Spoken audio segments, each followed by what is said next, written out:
Prime Minister Philip Davis and a delegation of government officials toured various public schools to see firsthand the steady progress of ongoing repairs. The mandate, as expressed by the Minister of Education, that we ensure that these environments and venues where our children are being taught and teachers are teaching are in such a state that it helps to relieve the minds of our people to want to learn and to want to teach. And that is the mandate. And so I want to take my hats off to the contractors who came in at very short notice and recognized that we just didn't need to repair some of our schools. We need to redevelop. As Minister of Education, Glenys Hanna-Martin leads the charge in the redevelopment of public schools across the country, she said that an encouraging environment goes hand in hand with students working at an optimal level. The level of extraordinary commitment and dedication, this is beyond a commercial enterprise that you see happening there with the contractors, the school administration. This is an absolute all-on commitment, including the state, to revamp our school plan, to ensure that the children and young people of this nation go into an environment where they feel comfortable, where they can learn, where they can be spectacular. That is what we are interested in. We want a renaissance in education where our children, they blow our minds in terms of their high performance, because we know it's possible. I want to thank the Prime Minister because, as you've seen, he's hands-on.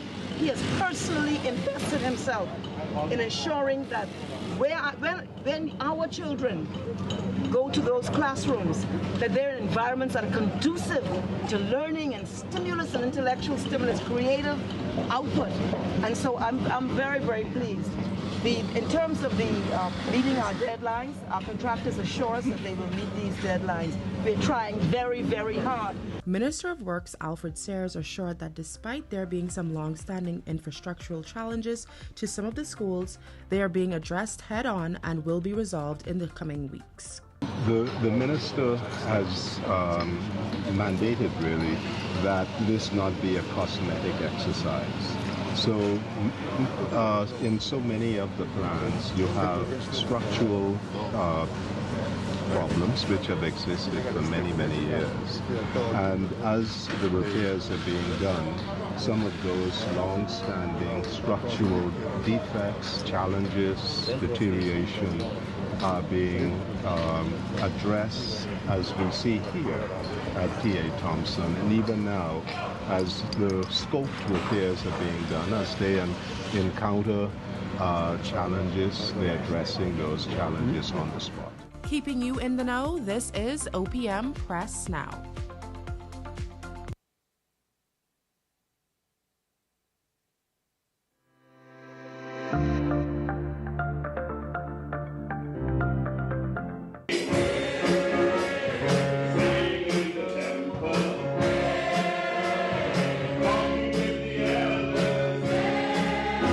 Unlikely sound of harmony from the so-called combined choir, the picture of unity on Fox Hill Day.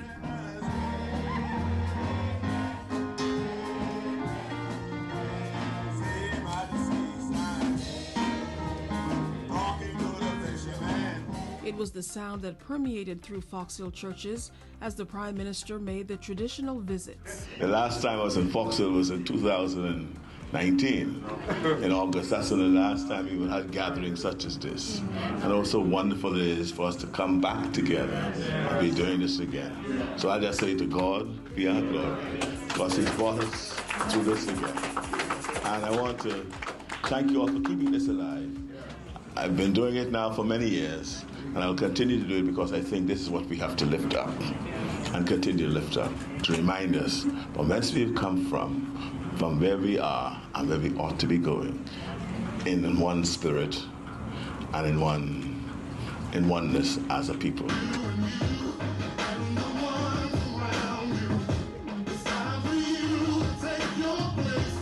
But amidst the song and dance, a tangible expression from the Fox Hill Member of Parliament, Fred Mitchell, who was making good on a campaign promise. During the campaign, I got carried away. I promised them $5,000. So, you know, I didn't quite make that, but this is down payment. keeping you in the know. This is OPM Press Now.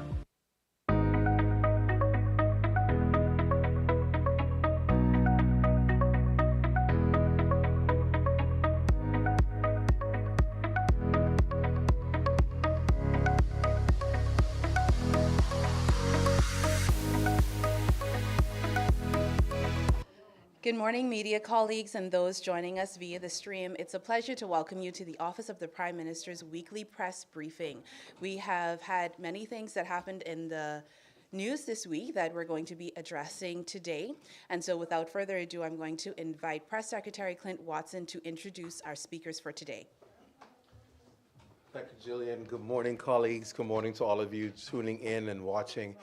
It's another week, and we are here to obviously address what's happening with the Davis administration for the past week. A couple of things we want to address today, and obviously as we prepare for a new legislative opportunity in Parliament, when Parliament reconvenes following the summer session, there are going to be a number of bills that we're going to be presenting. And so the Attorney General, Ryan Pinder, will be here to talk about some of those, as well as to talk about the Procurement Act and what that means and what we're trying to do with that. And then, of course, we're going to give you another update on the UNCCC conference, which begins next week, the two-day conference, and let you know that the Bahamas, obviously, as you know, is hosting that and where we are with preparations and the importance of that. And, of course, we're talking this week also about the upcoming Dorian Memorial Week and what the events will be. We will give you the full calendar of events and talk to you about that as well. And then, of course, our featured vendor for the week, we'll share them with you. So some interesting things to get to today. And so let's start right off with it, inviting the Attorney General and Minister of Legal Affairs, Senator the Honorable Ryan Pinder, to come and update us on some of the bills that are on the legislative agenda of the government once Parliament reconvenes. Thank you, Clint. Good morning. As Clint said, I've been asked to come and share some of the legislative agenda for the upcoming year. As you would know, we have concluded our first year in office as far as the legislation and the legislative process is concerned. We've had a very aggressive first year. We hit the ground running immediately with some very, very, very important pieces of legislation that for fulfilling our mandate in our Blueprint for Change and our philosophy of governance, starting with eliminating the emergency orders, putting in a regime legislatively that works properly, meeting our commitments to reducing value-added tax on the Bahamian people, initiating a full and comprehensive legislative agenda around climate change, including carbon credits. And so we've been rather aggressive in our first year, and we look to maintain that aggressive posture with our legislative agenda going into our second year of our legislative calendar. In that, I want to highlight some of the upcoming bills that you can anticipate being issued in certain instances for public consultation, tabled in Parliament, debated, and ultimately brought into law over the next 6 to 9 months of the new legislative agenda. I've divided this up into topics because I think that's an important and prudent way to approach it. First one I want to discuss is certainly matters around fiscal reform. In that instance, you would have noted we've been amending and working on amendments to the Procurement Act and the Fiscal Responsibility Act and the Public Finance Management Act. Those are all in train, and those are anticipated to be available for public consultation by the end of this month and be in a position to be tabled in front of Parliament in September when we reconvene to be debated shortly thereafter. The public procurement bill, initially we looked to amend certain aspects of that we found troublesome. Once we were looking at it in more depth, we figured a full rewrite of that legislation was necessary in order to provide more transparency, but ease of administration and ability to govern effectively on that bill, and ability to be able to govern with immediate priority in instances that require it. A lot of times the portal didn't function appropriately, and the mechanisms that were in place restricts a government from reacting immediately in times of exigency. You would recall and know that we're still in a pandemic. We still have certain exigencies with respect to health reform and our health care and the necessity to react quickly. On the Fiscal Responsibility and Public Finance Management Act, we look to combine those pieces of legislation to be able to properly administer the public reporting that is required, but also in line with preparation of the budget and the fiscal years of the country. Right now, they're separated in legislation, they're separated in procedure, and they're separated in timeframes, and that has posed certain difficulties of implementation. I would point out that the former administration put these in place, and I would suspect they realized they couldn't comply, and that was one of the reasons that they went to snap election. The second type of legislative agenda that we're looking at is maybe one of the most fundamental legislative agendas on health reform that the country has ever seen. We certainly, you would know, have tabled the Nurses and Midwives Bill already, and that's posed for debate. That's supposed to expand the scope of nurses, the scope of midwives, provide for training, registration, regulation, and to provide a modern framework for nurses and midwives in the country. We've seen instances over the course of the last year where we do have a shortage in nurses in the country for a variety of reasons. We've had to tap into some of our regional neighbors to help supplement that shortage, but we want to bring the framework into a cutting-edge, modern-day facility where we can properly address the healthcare concerns, and particularly with respect to nurses and midwives. You would have seen right before we closed the legislative session that we tabled the mental health bill. Public consultations are going to commence in that very shortly within the coming weeks. This is probably the most revolutionary piece of legislation regarding mental health the country has ever seen. It's cutting edge, it's benchmarked globally, and it's a rather good piece of legislation in an area where we have neglected as a country for far too long the mental health of our citizens. And I want to commend the Minister of Health for his aggressiveness in that.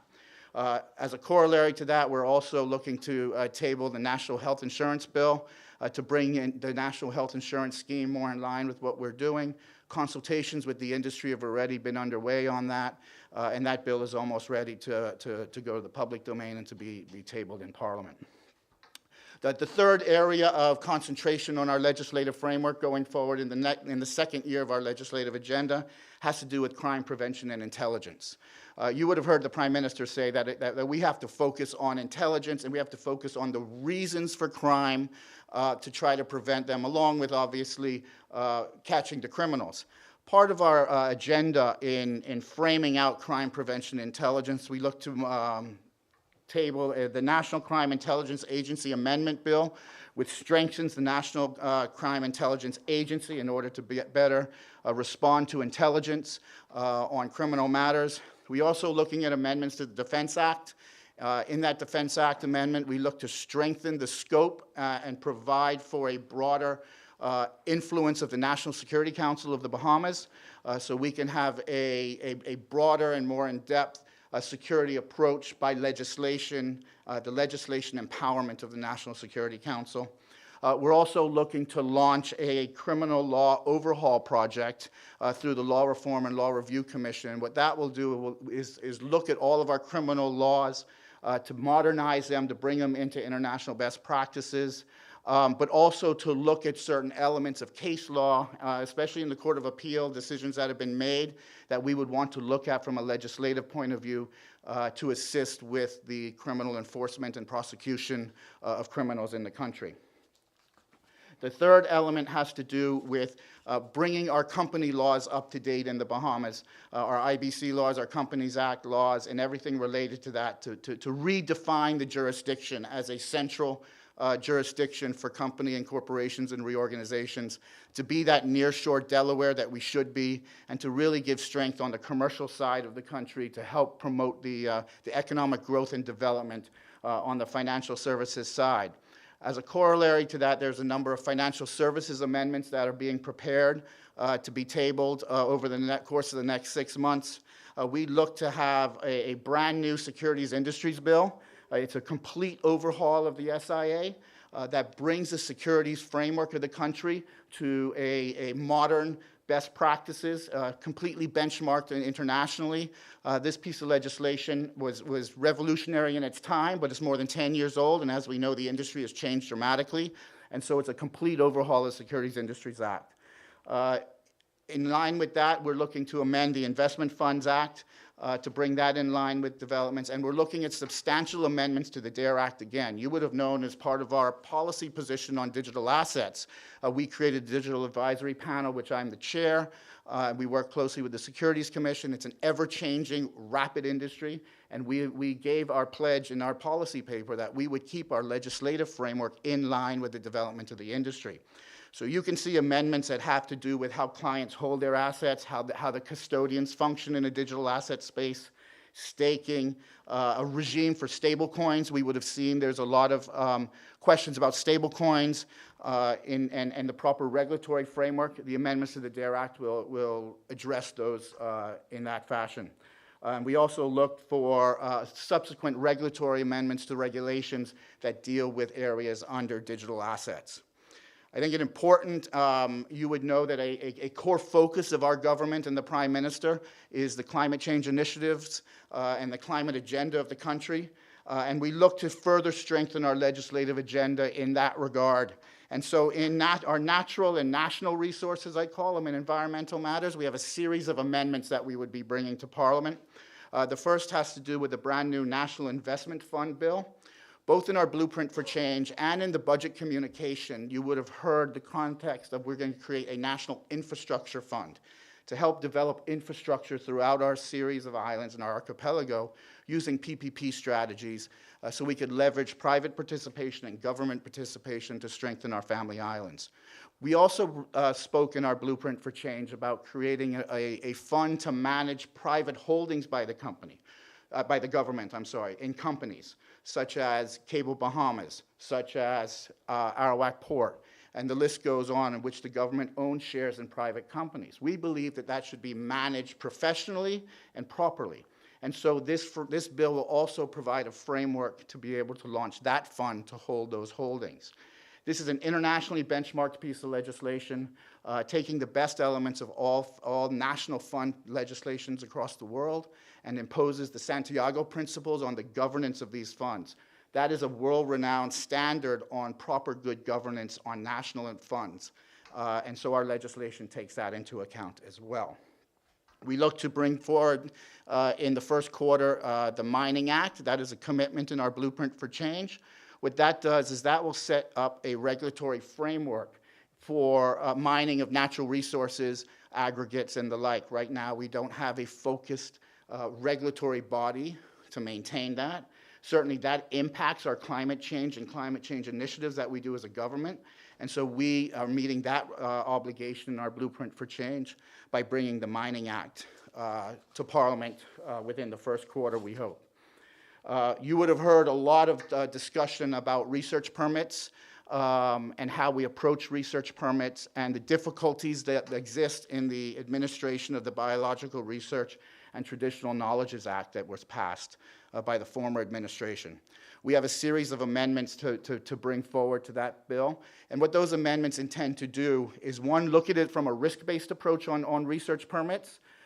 So those that are really low risk to the country, and when I say low risk, I mean with respect to our biological resources being owned by another party or another sovereign or somebody out of the country.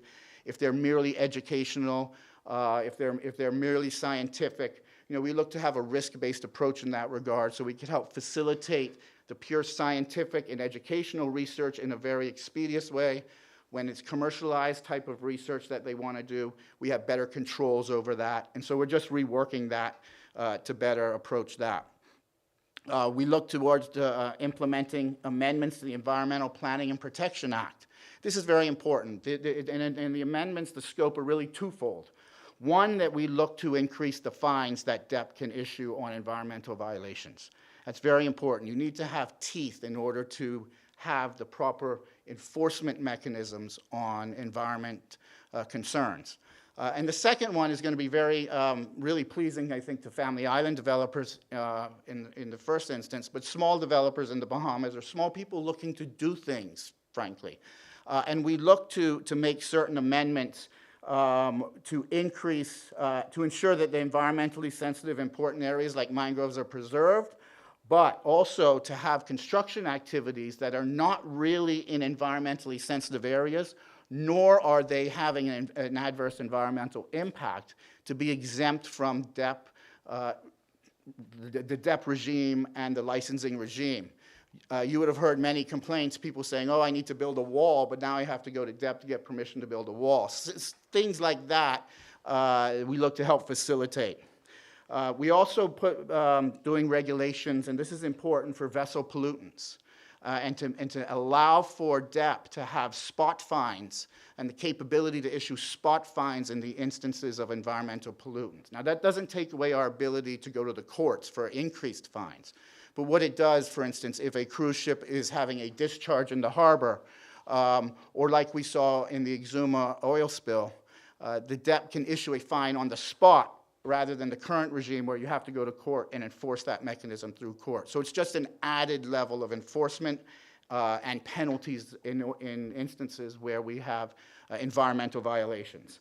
The last part that we want to speak about with respect to our natural resources are amendments to the Antiquities, Monuments, and Museum Act that deal with treasure troving in the Bahamas. You would have heard us speak about that. Those amendments are almost ready to come forward to Parliament to create a special licensing regime with respect to treasure troving, to have a licensing regime that is maybe search only, have a licensing regime to recovery only, or a licensing regime for both, and to really give the country a greater presence on the remuneration that comes from treasure troving, and to allow the country to have a larger spread of royalties than we currently have. We look to also advance, as I said, and I've been speaking about the nationality bill that is going to equalize the transmission of citizenship for men and women in the country. I can give an update on that. The first iteration of that legislation was given to me last week. I'm in the process of reviewing that, providing comments back to the drafters to eventually share with the Minister of Immigration for his review and comment, and then after that it will come to Cabinet. And certainly the legislation that you always ask me about, legislation regarding the regularization of marijuana and cannabis. That is in process on a medical marijuana approach. That bill, the first draft of that has been provided to me. I provided initial comments back, and that bill has been sent to our international consultants for their review. They've assured me I'd get their comments back by the beginning of next week, which will be collated, and then we'll do another turn of that bill and get it ready for public consultation. We know that that's a bill that will go to public consultation, and we will have to certainly present what our views are to the public, get their feedback. We've already been speaking to Bahamian experts in the area to help coordinate our public consultation on that and our education on that. And that's very important to be able to provide that education basis. Lastly, part of that marijuana legislative initiative, we're also looking at a separate piece of legislation to deal with industrial hemp. So hemp, as you would know, is different from cannabis. Hemp doesn't have the psychological effects, and hemp is really used in industrial applications and wellness applications. So you would have seen CBD oil that people use for wellness purposes, whether that be oils, creams, whatever it might be. Those come from hemp. They're not psychedelic. And also you would have seen hemp is used frequently in construction. Hemp is used in clothing. Hemp is used in a lot of agribusiness. So we're looking to bring a separate piece of legislation dealing with industrial hemp to support our agribusiness initiatives that we are very aggressive on in our Blueprint for Change, and the Minister of Agriculture is very aggressive on agribusiness in the country to help diversify our economy and give farmers of the country and those who want to be farmers another avenue for prosperity. And so we have an industrial hemp piece of legislation coming forward that is lighter touch, obviously, than cannabis, more of an agribusiness approach to allow Bahamian agriculturalists to be able to participate in agribusiness for an industrial purpose. So I know I didn't have a lot of time, and I know I was speaking very fast because, you know, Clint said I had 10 minutes, and it usually takes me 10 minutes to say my name. But I wanted to be able to give you a comprehensive approach for our second year's legislative regime. I might say we have all of these pieces of legislation in process. right now. Some of them are ready to go to Parliament. Some of them need some work, but every piece of legislation that I've discussed today is in process, being worked on with a mindset to come to Cabinet and ultimately tabled in Parliament. Are there any questions? Can you indicate what the problems were with the previous legislation that was passed? Sure. So the problems were there are a few material issues with respect to the procurement and the ability for a government to react and govern in the best interests of its people. You know, the first one was the portal that was set up was really non-functional, if I would say that. When it came to certain things, it didn't operate properly to allow the government to respond. But that's a mechanical issue. On the legislative front, the requirement to go to procurement, especially in instances of exigency, so when a government has to react in real time to situations, really hurt the ability for a government to do that, to react to concerns of its citizens. So let's use healthcare for an example. We know we're in a pandemic, and we know the pandemic, has really overloaded our health infrastructure. And we see it today when you're seeing difficulties with elective surgeries. That is as a result of the pressure being put on our health infrastructure. We would want to react real time if we had to bring in 10 new beds, if we had to bring in immediate x-ray machines, if we had to do some sort of infrastructural modification to our hospital. We're unable to react in real time to address those health needs of our citizens, because in every instance you have to go up through a portal, it has to go out to the public, has to come back, has to be evaluated. By then you've lost lives. And that is not what governments do. Governments do not govern to lose lives. Governments do not govern to put their citizens in a position because of some mechanical framework that frankly just doesn't work for a small island country.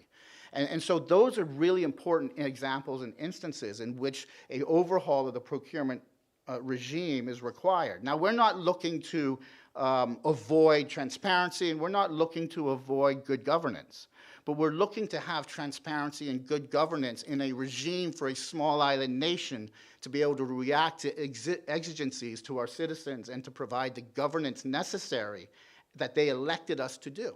And so those are the troubling aspects of it. I mean, I think, frankly, I made mention of this, but I think, frankly, the former government realized this. They put in a regime that they couldn't operate. They didn't bring it into force for months and months and months. They brought it into force on the month that they called a snap election because they knew it was just going to be even more chaos for them. And that was their piece of legislation. We've taken the necessary time to look at it very carefully. We've engaged our international, multinational partners. We're not doing this in isolation of the world community, but we're doing it in a fashion that makes sense for a small island country and to provide the governance needed for the people who elected us to do so.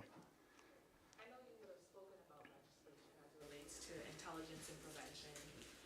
And I know earlier in the year, the commissioner would have spoken about reviewing gun-related legislation as it relates to toughen penalties for persons found with illegal weapons. Are you able to say if that's something that's being looked at or that is being looked at. In fact, so I think what you're going down is sentencing guidelines in certain types of violations and instances. And generally, sentencing guidelines are within the purview of the Court of Appeal. And how they approach sentencing guidelines, and it is it's a difficult issue because you're balancing the executive with the judiciary, right? And how do you approach that? And executive mandating the judiciary is just completely inappropriate. So we have begun the discussions with the President of the Court of Appeal regarding sentencing guidelines, taking into account his views, our views, and it is a matter that gets discussed, rationalized, and we come down hopefully all together on all fours and have a proper approach to sentencing guidelines that, one, is constitutional, but secondly, has the enforcement mechanism and the teeth that is required to discourage these types of crimes happening, or if they happen, to punish the people accordingly. And so it's not an executive function per se. It is a cooperative function with the judiciary and the Court of Appeal in order to be able to put the proper framework, and those conversations have already been started, yeah. Previously announced gang legislation given we're dealing with crime. Can you say where we're at with that? Sure. So we have gang legislation in our penal code already that was put in place that is actually rather strong, and in fact, I think some of the more recent charges incorporate some of those gang provisions in them. Now, what we've done, if we've benchmarked it, I think Trinidad and I think Jamaica has specific standalone gang legislation rather than how we approached it, and we have it incorporated in our penal code.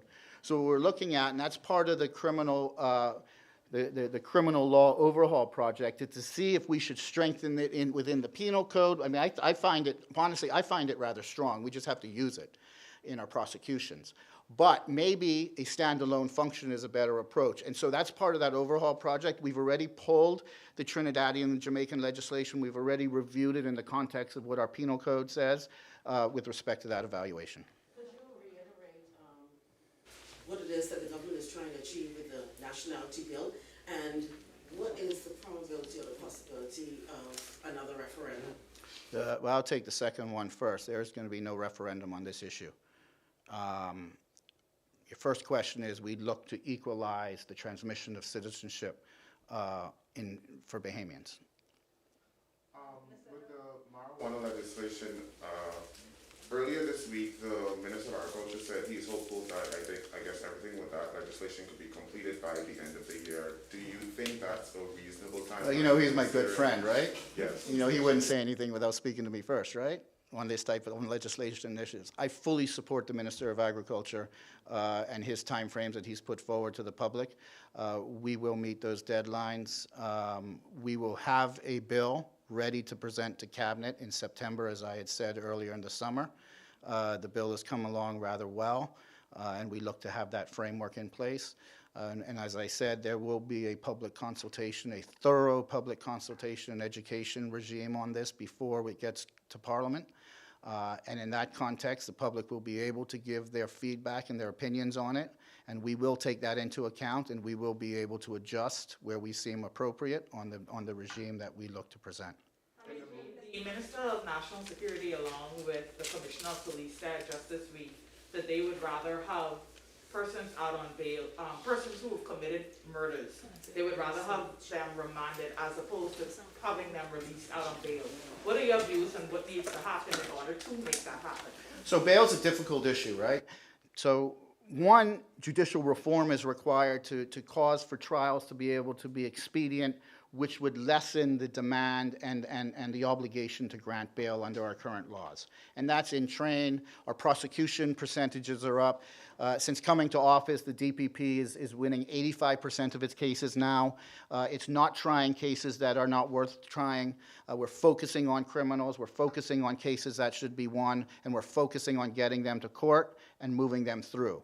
Now, to your specific question regarding the dialogue we have heard about effectively denying bail to murderers, that, if you would look at a recent Privy Council decision that just was issued this month, or last month, July, with respect to Trinidad. Trinidad had put in law that they would deny bail for murderers. Jamaica has a similar law. The Privy Council ruled that that is unconstitutional and threw out that law. And Jamaica is now going to be forced to change their law. So anything we do has to be in the purview of the Constitution and guidance by the Privy Council, which is the ultimate court of the land. Now, do I think that harsh sentences should be put on murderers and we shouldn't let them roam the streets? Of course I do, but it has to be done properly. You would have also noted, if you would have been following Court of Appeal decisions, that the Court of Appeal recently ruled that they could deny bail to a murderer if they thought that releasing him would be a threat to innocent people, not necessarily himself, to innocent people. And the Court of Appeal has denied bail in that circumstance where they thought releasing them would be a threat to innocent people. Now, what you're looking at is going at another level. They'll be a threat to themselves because if they're out on bail, they are a target. We're not quite there yet. The Court of Appeal hasn't gone that far yet. I've had a discussion with the President of the Court of Appeal on that ruling, and we're discussing the legal parameters related to that. But given the recent Privy Council decision out of Trinidad, I don't think that it would be appropriate for us to pass a law that would deny bail outright to murderers. And the blueprint for change, the government said that they would bring anti-corruption legislation in the first 100 days. No, I'm so glad you brought that up because I skipped right over that. I was going to say it wasn't on your list. It wasn't on my list, and it should have been. Anti-corruption legislation. We are in the process of reviewing our anti-corruption legislation. We have engaged the assistance and technical assistance of the International Development Law Organization, or the IDLO. The IDLO, you would see if you go on their website, are global experts on matters related to anti-corruption. We are looking at revamping the public disclosure law, and we're also looking at revamping or bringing forward an ombudsman bill that will provide matters related to anti-corruption, and we're looking at also a regime for whistleblower protection in the context of this with respect to anti-corruption matters, because as you would know, part of the issue with respect to anti-corruption in a small country is that everybody knows each other, and if somebody is going to report a matter of corruption, they're fearful that they would be found out or people would know who they are. So you need a whistleblower regime in place to protect that. So the IDLO is working very closely with us. We've met with them now probably 3 or 4 times. They've given us an action plan on how they're going to approach that. And in the context of that, they're going to expand beyond the legislative framework, and they're working with the DPP to build capacity in corruption matters, and they're working with the Freedom of Information Unit to help build capacity in how a Freedom of Information Unit would have functioned. I would have noted a press release by the leader of the opposition this week in which he said, wrongfully I might add, that we are not fulfilling our goals to the Bahamian people, and he would have pointed out the freedom of information. Well, you know, it stood in their regime for 4 years without it doing anything, and they only appointed a commissioner at the very last minute to say they did something. We have appointed a commissioner. We have more than doubled the staff of the Freedom of Information Unit. We have expanded and extended the technical assistance being offered by the IDB for the implementation. They are rolling out the pilot program, and now we have the IDLO coming in to give them further technical assistance and training on how to administer freedom of information throughout the government agencies. You know, if the leader of the opposition just wants to call me and ask what we're doing, I'm happy to tell him what we're doing, but he shouldn't sit there and guess. Because you know what guessing does? You know, it makes you look ignorant. And the fact of the matter is, as you can see from our presentation today, we're very active, we're very involved, and we're very committed to doing the right thing by the Bahamian people and putting in frameworks of proper governance that is required in the country after 4 years of neglect. Considering all that needs to be done, when can we see this legislation, I guess, actually brought? The anti-corruption piece? Yes.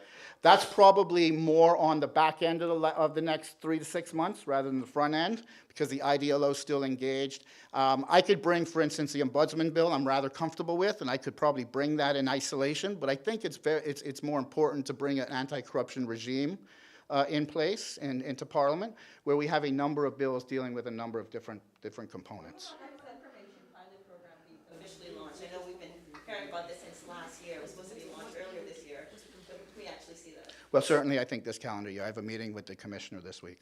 Has any penalties been handed down for the Exuma oil spill? So on the update on the Exuma oil spill, we have received the final reports from the Port Department and the final report from DEP. On that. We're waiting, and I should hopefully receive it by the end of this week, the final report from the police. Those reports have been turned over to my civil litigation team for evaluation of penalties and the way forward from a court's point of view with the support from DEP. And so we have the intent to fully prosecute anything under the environmental laws of the Bahamas with respect to negligence related to the oil spill. Sir, you named a number of legislation quite a bit going forth in your second term. What is top on government's agenda in terms of what you have presented so far? What is, I'm sorry? What is top on government's agenda when Parliament meets in September? Well, we certainly hope to have the financial reform bills ready to be tabled in September. The Procurement Act and the amalgamation of the Fiscal Responsibility Act and the Public Finance Act. We look to have the consultations under the Mental Health Bill and the National Health Insurance Bill complete. So the fiscal reform piece is immediate. The health reform piece is immediate. Certain elements of the natural resources and environmental reforms are immediate, and those things are ready to go. Certainly, I promise to at least get in front of Cabinet, the nationality and the cannabis legislation in September. So after public consultations, those should be ready to go thereafter. asked earlier about a referendum for the citizenship laws. Has the government given any consideration to bringing legislation to alter Article 54 of the Constitution that would not require referendums to change certain aspects of it? No. We have you just switching gears a little bit. We know that we have a new Chief Justice in place, and we know the previous Chief Justice noted that backlog was one of a major challenge. I guess, has there come up with a plan between you and the new Chief Justice to address the issue with the backlog in our court, mainly in the magistrate? So myself and the Minister of State are working on an agenda now. I spoke to the Chief Justice yesterday. We're going to have our first comprehensive meeting early next week. That agenda is in the works with respect to addressing the backlog. There are a number of issues related to that. One is infrastructure. So we look to have a central judicial complex and a plan to have a modern-day central judicial complex. Any of you that have walked through the courts, it is a rather disgrace, frankly, that we administer our judiciary in that state. And so we want to have a modern. Now that's a longer-term plan, but we look to kick that off.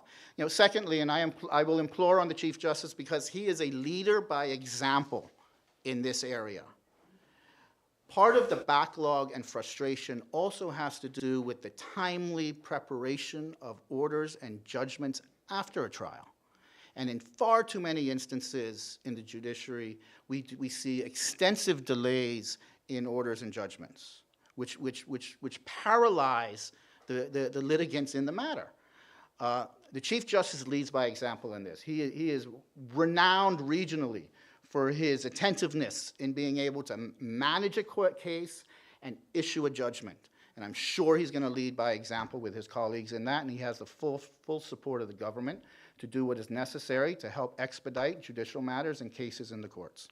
You were right to the point when you said, when I asked the question about the referendum, and Jasper just asked the same question, why not a referendum? Why has the government made a decision to? Well, look at what happens in referendums. A lot of times the right thing doesn't get done. We are about governing for the right thing. We will do it and do what is correct. And the judgment in my instance is that in this we go by legislation. And that's just my opinion. Now, I have detractors in that opinion. I get that. And I have people with contrary opinions. That's fine too. Everybody's entitled to their opinion. But that is the opinion and my recommendation to the Prime Minister. Part of the legal year, you spoke about the establishment of some specialty courts for family and sex crimes. Can you provide an update on that? So the infrastructure is being developed now for the family court. That the construction's underway. We've identified the location for that, and that is well underway. With respect to the juvenile court, we think we have an idea on where the location should be that would fit the purpose for that. There are elements of the judiciary already in that building, so we're working with them to see if we can find a solution for what's in that building. Because with these specialty courts, you need certain purpose-type facilities.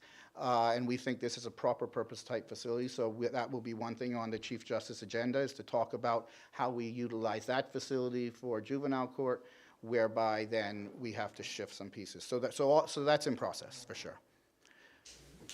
That's it. Thank you very much. I think you fully ringed them out. I think I have been as thorough as I can, and certainly, as you know, I'm always, all of you have my number, so you always can reach out. Thank you so much. Thank you, AG, for that comprehensive update and being able to keep us informed of the legislative agenda. We appreciate that. We want to give you an update on next week's conference, the UNCCC conference. You heard us talk about climate change.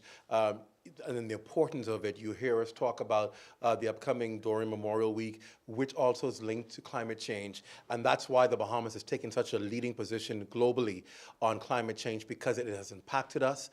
We've seen the devastation that it has done to us. And we know that this is a topic that we want to be at the forefront of when it's being addressed globally. And that's why the Bahamas has taken this position, Prime Minister said to you the last week when he was here, to implement this conference on the calendar of the United Nations, to ensure that we have a space for the people in our region, where we can ensure that we are all on the same page and talking the same language, to ensure when we go to the international market, we can get what's rightfully ours, because we're the ones who are vulnerable the most.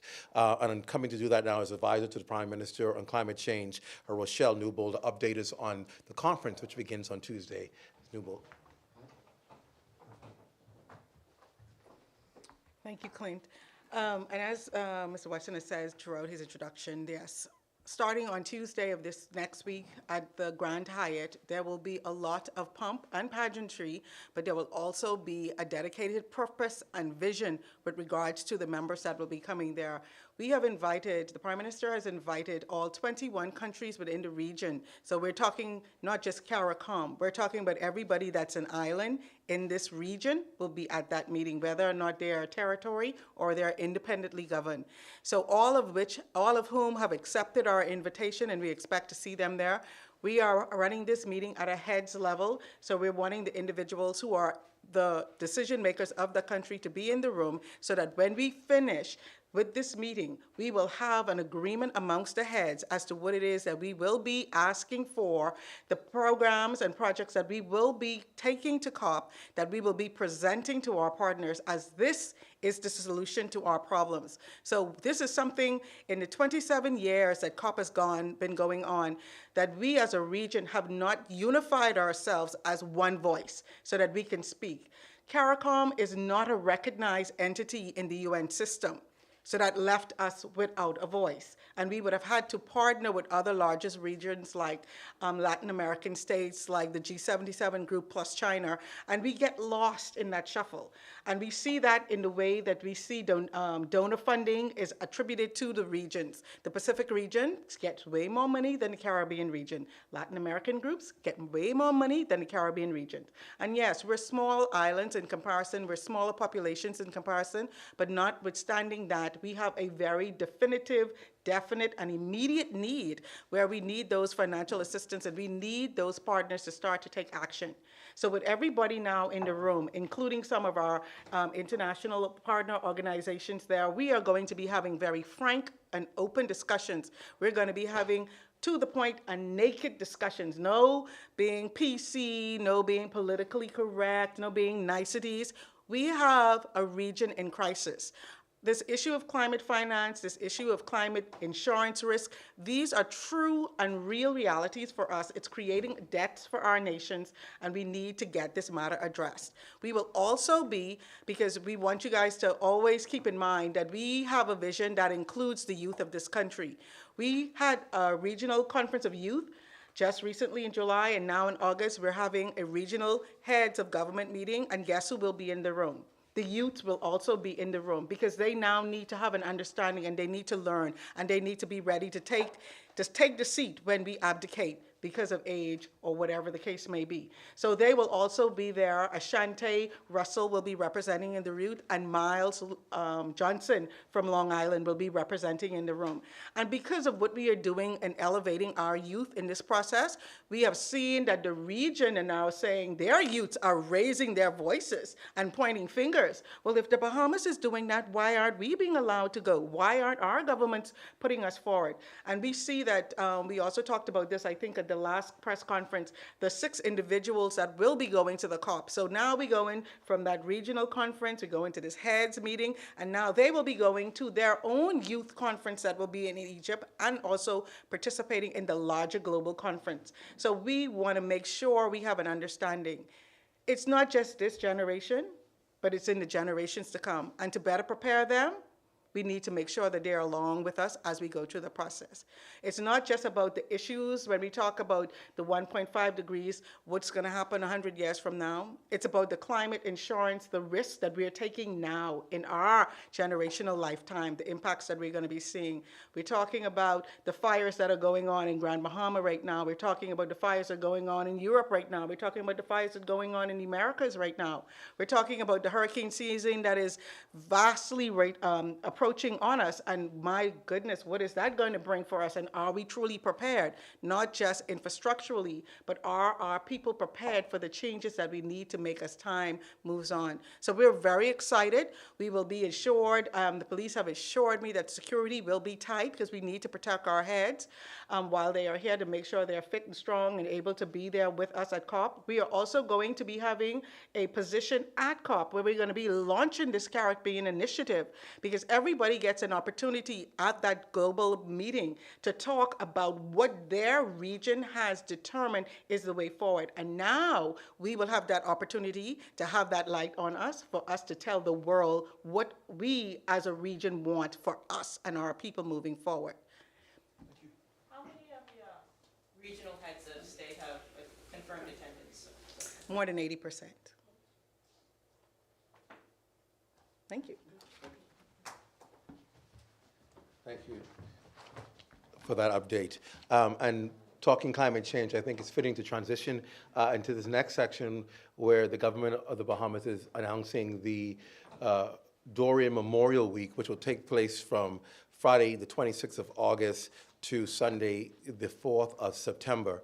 And we want to give you an outline of the events that will take place on that day. But I want to preface my remarks with clarification. I think it's important in this role to always make sure that people understand when we communicate messages, our intent behind it. And last week we communicated a portion of the message for Dorian Week, and I think for so many residents in Abaco and Grand Bahama, it created a great offense. And so I wanted to clarify, and first of all, just simply apologize to the people of Abaco and Grand Bahama who were offended by the manner in which the announcement was delivered and the fact that there was no conclusion on the entire week. The people of Grand Bahama and Abaco have suffered greatly and still suffer. They still have challenges dealing with Dorian. And sometimes we forget about it because we're not there or we're not directly impacted by it, but we don't understand the amount of pain and suffering that they faced every day. And it is not this administration's desire to cause any more pain and suffering to any resident who have gone through Dorian.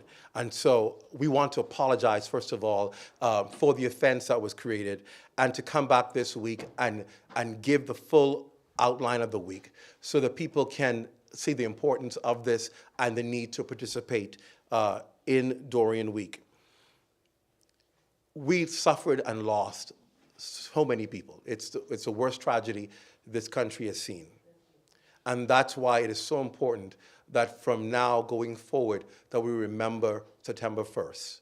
We remember September 3rd for Grand Bahama and September 1st for Abaco, when Dorian claimed the lives of our loved ones, families, friends. The government is seeking to do that, to officially memorialize persons who've lost their lives, and to also bring a time of upliftment and healing for those who still find it difficult to face. A number of activities have been arranged to ensure that the Memorial Week of Dorian has meaning and impact to those who've been impacted by it, and that the country can pay homage and respect to those who have been affected by it, I want to give you an outline on what will happen. Friday the 26th of August, in Abaco, a weather symposium has been organized by Bishop Silbert Mills. He's invited Dr. Max Mayfield, who is a former director of the National Oceanic Hurricane Center, and Brian Norcross from Fox News to participate in a weather symposium. At that time, they will also recognize the Coast Guard and some other persons who were first responders on the ground for the people of Abaco by the persons they actually rescued during that time. Prime Minister Davis will be there to open the event with official address. That is on Friday, the 26th of August. On Tuesday, the 30th of August, we're asking all talk shows to focus on Dorian and mental health. We recognize that a big part of healing is to be able to get the necessary help that people who are trying to cope with this go through. And they may not be able to sit into a special coaching session, but if they can turn the radio on to almost any station and have an expert there talking about how to go through your grief, how to deal with it, how to, if you're not going through grief, how to approach somebody who is dealing with it. Then the nation together can get help by experts. And so we're asking talk shows to get experts, reach out to mental health experts, reach out to people who can share information that can help people as they tune into talk shows on the Tuesday the 30th, when we focus on mental health in Dorian. On Wednesday, the 31st of August, you will get an official update from the Disaster Reconstruction Authority on repairs that will be rolled out so that people can begin to physically have repairs done to their homes and so forth. They will give an update and give instructions on how that will be done. We'll also be releasing that evening on local networks the Courage to Rebuild Dorian documentary, which speaks to people about the process of recovering, government officials about what is happening as we seek to rebuild. By the way, the theme for the entire week is the courage to rebuild. And that is on Wednesday. On Thursday is Remembrance Day of the victims. And on Thursday, you will get instruction on how before Thursday you can purchase your Dorian pin. We're asking every person to purchase a Dorian pin. The funds of that will go to the Dorian Fund. And of course, on Thursday, the Memorial Day, wear your pin as we honor the memories of those who lost their lives.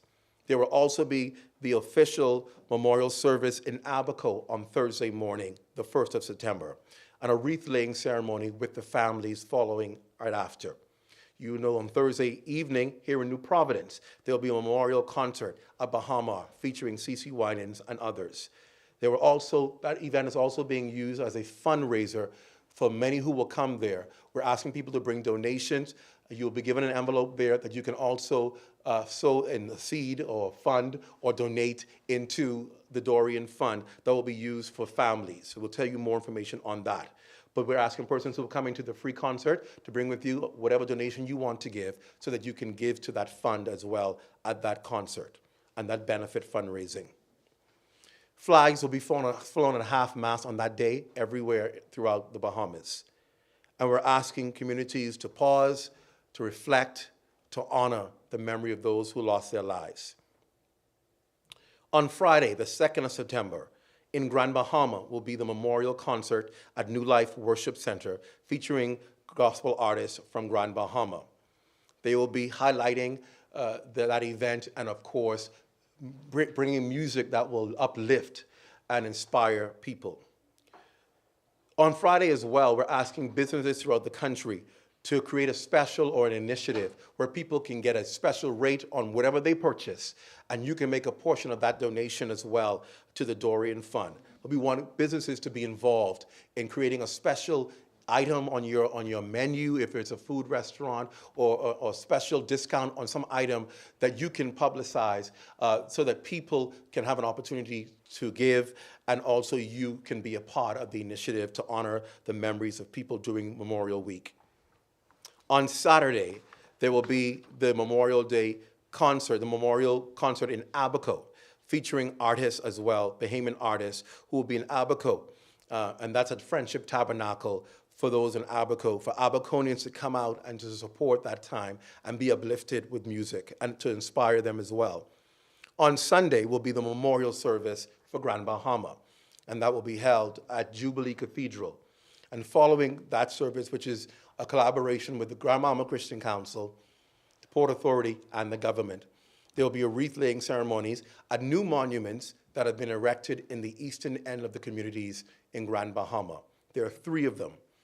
And of course, we honored that a special campaign by Grand Bahama called Beautiful Grand Bahama erected those monuments. It's been a part of helping the restoration efforts in Grand Bahama as well. And through the Beautiful Grand Bahama campaign, they've removed debris, refurbished graveyards destroyed by Dorian, and built monuments to honor and remember those who perished during the storm, all while employing 350 people who have otherwise been on the unemployment line. So as part of the memory tributes in Grand Bahama, wreaths will be laid at these constructed monument sites in East Grand Bahama. That will be the week of activities for Memorial Week. We certainly hope that people will take time to pause and reflect and honor. Last week I used the word celebrate. And what I want to say about celebration is celebrate the life of people who would have passed on. We want to commemorate and we want to honor them for their life and celebrate their families who have been gracious in these processes of people reaching out and even now being able to help the needs of people. The administration wants to be able to ensure that while the physical is taking place, there is something that can cater to the spiritual and the emotional. And we believe that this week of gospel events and week of memorial services will uplift and will encourage and will inspire. And we hope that the entire Bahamian community will come together for this and to be able to honor, as we see is done in many countries where there are great tragedies, regardless of the political divides, we honor the memories of something that was so tragic. I'm going to invite Jillian to come and talk about the fundraising aspect of it, and then I'm going to invite some special guests that we have here to speak about this as well, and then we move from there. Thank you, Jillian. Thank you, Clint. As Clint said, we do seek to uplift and inspire, but we also want to create impact. So as we have this week of memorial events, we want to bring relief, continued relief to the people of Grand Bahama and Abaco. And to do this, we're formulating the Courage to Rebuild Fund. This is a fund that is going to be on Alive's platform, togetherbahamas.com. Many of you would know Alive's platform as a crowdfunding site for nonprofits.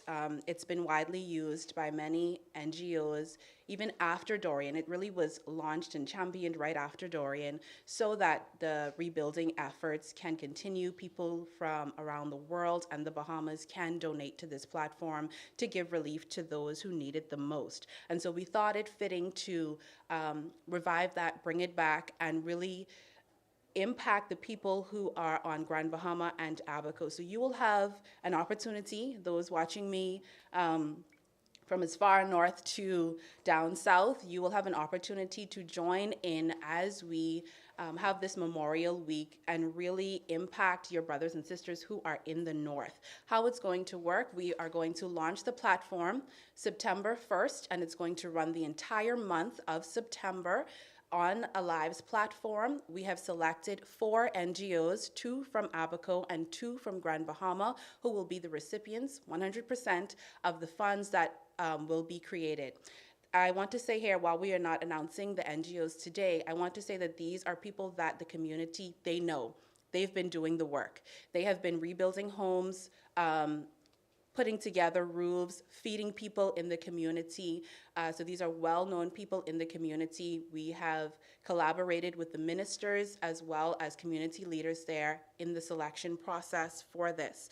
Again, this is an opportunity for you, those who are watching, to donate and to really impact those who are still on the island. As Clint said, you know, if you don't live there, sometimes out of sight, out of mind. But I have family members in Grand Bahama who would have had to go and run from water. So I know firsthand how it is, and I've just come back from there, and there are still people reeling from the effects of Hurricane Dorian. So we want to make a strong appeal to our Bahamian brothers and sisters to stand together, especially during this week, and lend your support to this, the Courage to Rebuild Fund. Thank you. Thank you, Jillian. I want to call Barnett Thomas, a name now that's become, should I say, synonymous with Hurricane Dorian. We've heard a story of courage from Grand Bahama, from McLean's town, losing her entire family, all of her children and her husband, and wandering for days aimlessly until she was able to find help. And she's been just so strong. And we're so happy that she has agreed to even assist us with Memorial Week, ensuring on the ground things are prepared for the wreath laying in East Grand Bahama and other events and activities. And I want Barnett to just come and just share the importance of this week as well, and from her heart. Barnett.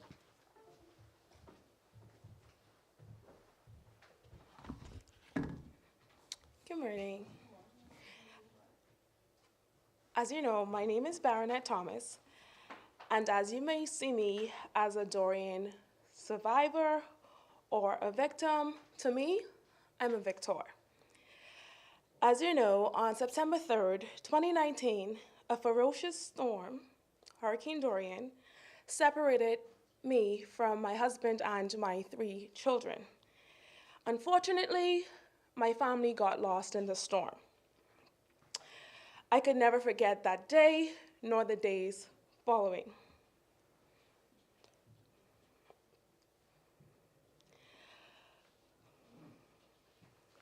I get so emotional when I talk about it. It's so emotional because it's like I'm reliving every aspect of what happened and what took place. And now that I'm trying to rebuild my life, and not only my life, but I would say the scores of other survivors and victors that are in Abaco and on the island of Grand Bahama that are still facing hardship. I want you guys and everyone that is listening to my voice to stand with me during this emotional and I want to say devastating still week of memorial to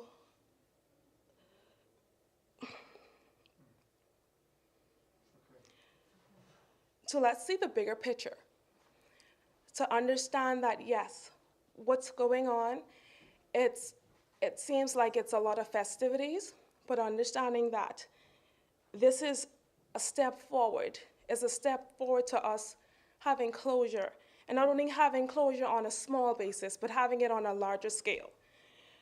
So I want you guys to stand with me, like I said, and the rest of Dorian victims and survivors and victors, knowing that we're going to get together and we're going to do this. I urge you guys to stand, pause as a whole nation, and allow us, the observants, to focus on our memories. And I say this because I was reading a lot of things that are in the news and Facebook, and everyone seemed to forget what is the main reason that we're doing this. And I want you guys to know that you have people like myself who doesn't speak out the way I speak out, but who actually has a voice and who's actually happy that this is happening, because I'm, for one, I am. And it brings a lot of people that have, who have lost just as much as me together. And I realized that a lot of the times when I was trying to reach out to different persons for Dorian, that we are all scattered. We're scattered. There's an instance where I know someone now is in Africa that actually lost her siblings. So there are Dorian victims that are all over the Bahamas, I would say all over the world. And if this week of memorial will bring us together, I would definitely say, let's all stand. Even if the storm didn't affect you in any which way, let's all stand and do it together. Thank you. Thank you, Barry, for your continued strength and courage in what's so difficult. We continue to honor you. I'm going to invite Pastor Stephen Knowles to come. Pastor Stephen Knowles originally is a resident in Abaco, but as a result of Dorian, had to relocate to New Providence. And a lot of people had concern as to an event in New Providence. And one of the reasons why we did an event in New Providence, because there are still thousands of people from Grand Bahama and Abaco that reside here in the capital. And we don't want them to be left out as well. Pastor Knowles. Allow me to say good afternoon to everyone, and certainly want to say thanks to the Office of the Prime Minister. This is probably my first national address on this magnitude since Hurricane Dorian. I could remember the day as it was yesterday, a moment that has altered and changed my life. My entire perspective has changed since Dorian. I'm one of the many, many residents who would have lost it all during Dorian. And I remember when the storm was over, I remember jumping into the water because there was nowhere else to run. All of the shelters were destroyed. There were thousands of people in the street when the eye had passed over. And I remember climbing a hill only to find more than 40 other persons trapped with nowhere to run. Looking to the left and seeing hundreds of people in the street running from what was the hurricane shelter. Looking to the left, which takes me to Marsh Harbor, and not being able to recognize the landmark. It was all gone. The ocean had come up, and I could see the tails of the sharks or big fishes splashing in the water, and hearing the scream of the people from the mud and the peas. And just as I remember coming up out of the water, swimming to find a place for my family and I, just for that moment after Dorian, actually during the eye of the storm, when a man grabbed me by my hand and asked if I can go with him back to the mud to rescue his daughter and his wife. And I said I couldn't because there's more than 40 people, including my wife and daughters, that are waiting for me. And I remember coming and remember swimming with all my might and hitting my head on the lump pool, getting trapped with a wire, and feeling like I was going to die, but knew that I couldn't die because there was so much people waiting for me. Coming up out of the water and running up the hill toward the government complex, which was the only building standing, the government complex and the government hospital. Seeing Minister Dorian Field standing in the door, along with the Defense Force officer, and on that moment, when I said to him what was happening behind me, he declared the government complex officially open as a hurricane shelter. Never forget the moment. Time would never permit me to tell the whole story, but I remember when the all clear was given for persons to begin evacuation, I decided to stay in Abaco. After getting Judith, my wife, and the two girls on the plane, I stayed in Abaco because I wanted to be a part of the rescue mission as a volunteer firefighter and as a first responder and as a community leader and a pastor. I felt like I was obligated not to leave.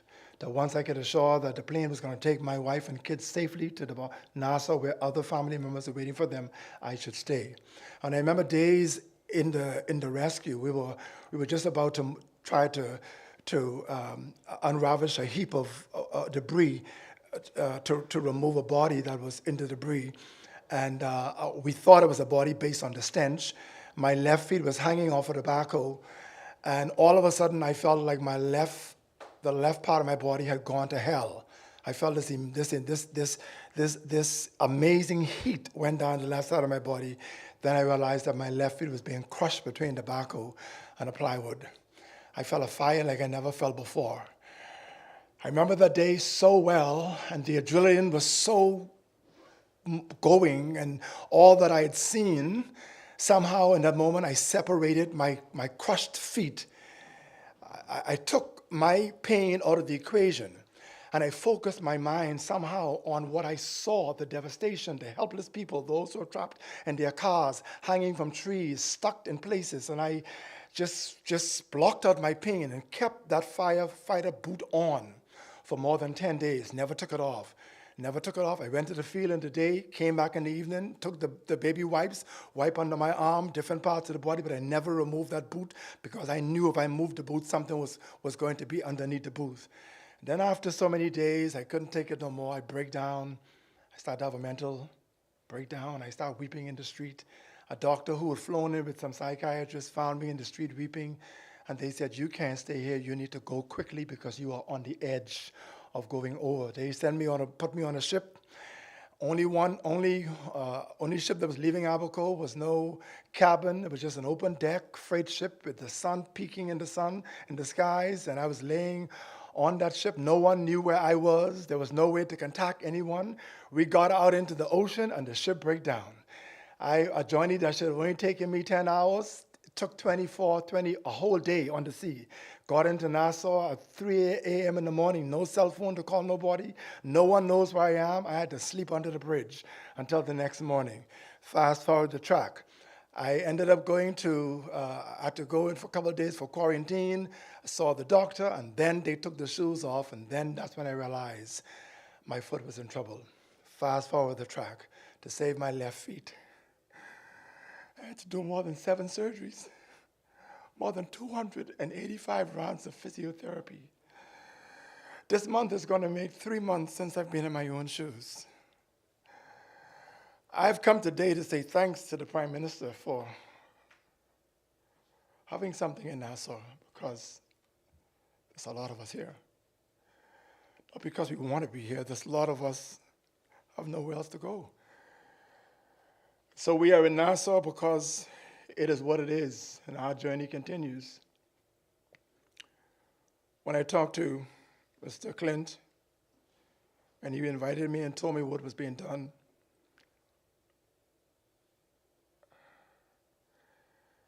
I felt a little bit encouraged that we have not been forgotten. Because unless you would have gone through what we went through in Abaco and what our friends went through in Grand Bahama, you don't even know our story. We talked about a psychological impact, one of my major concerns today as I go back and forth. But there's one element that has not been even touched as yet, the psychological impact that so many Abaconians and Grand Bahamians are still facing today.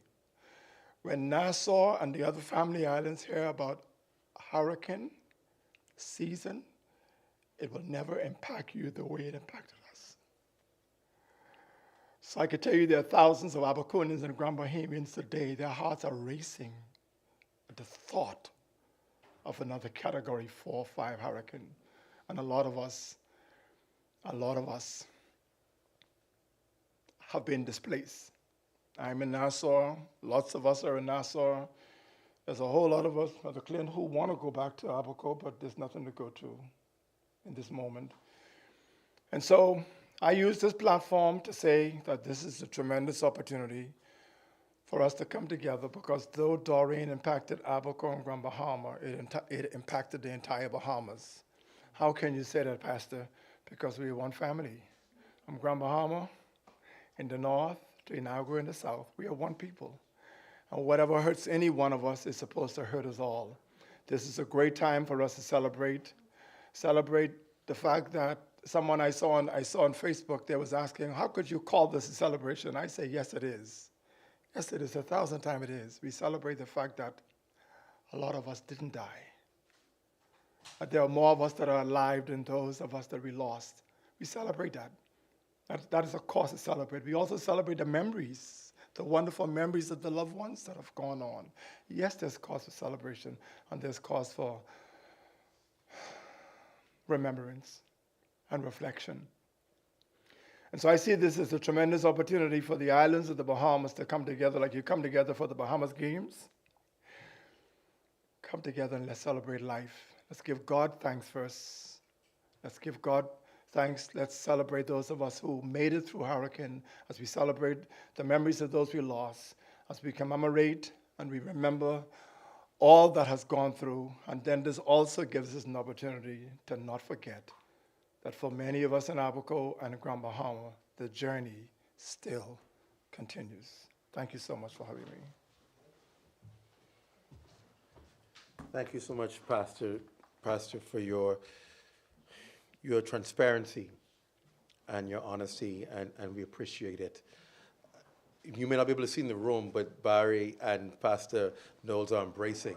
Somebody from Grand Bahama, East Grand Bahama, somebody from Abaco. That's what this time will do for so many people who don't know each other, who never met each other, to be able to share that, hey, there's somebody else going through this with me, and be able to be each other's strength. And we hope the entire nation would honestly pause with us, that we can be support for our brothers and sisters in Abaco and in Grand Bahama. I just have 3 other announcements, and then we're done for today. I'm being reminded that Wi-Fi across the country kicks off in the parks on Saturday, so please take note of that. I'm also told that the Nurses Union will be signing their industrial agreement with the government at 1:30 today at the Ministry of Health. So if you're a news agency, you're not aware of that, that was just told to me. The nurses will be signing their industrial agreement at 1:30 today with the government. And also, I think you have the other announcement. We have our highlight today, our businesses, Bahamian food businesses who are making a difference. We want to highlight them.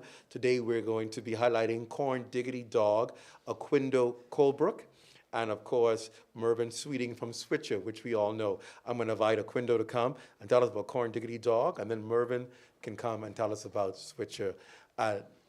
Do I have any other questions, any other thing in the administration? Are we good today? All right, so come ahead, Aquindo. Good afternoon, everybody. Thank you for the opportunity to be in here. My name is Aquindo Goldberg. I'm the CEO of Corn Diggity Dogs. It's a Bahamian business that does a variation of corn dogs. We specialize in the corn dogs, just as we have beef and turkey. We have a conky conk dog, which is something as a conch foot on a stick, and something we call a crabby crab dog, which is a stuffed crab on a stick.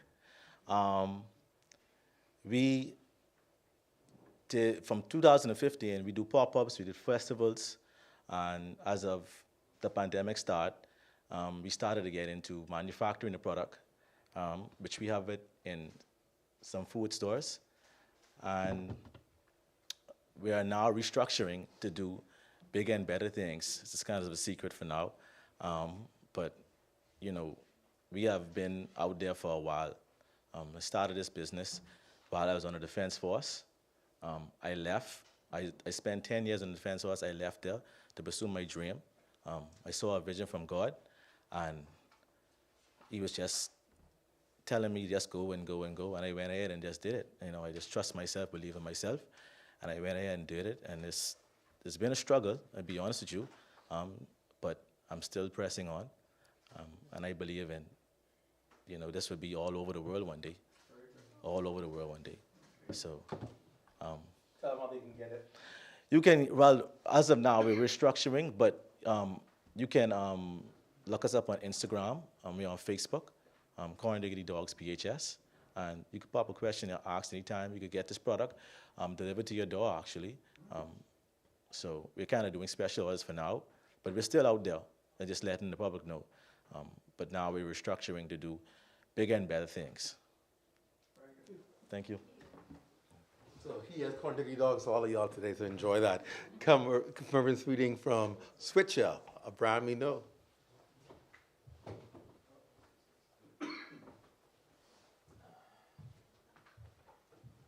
Good afternoon to all. Again, following Aquindo's footsteps, thank you, Clint and the OPM, for this opportunity.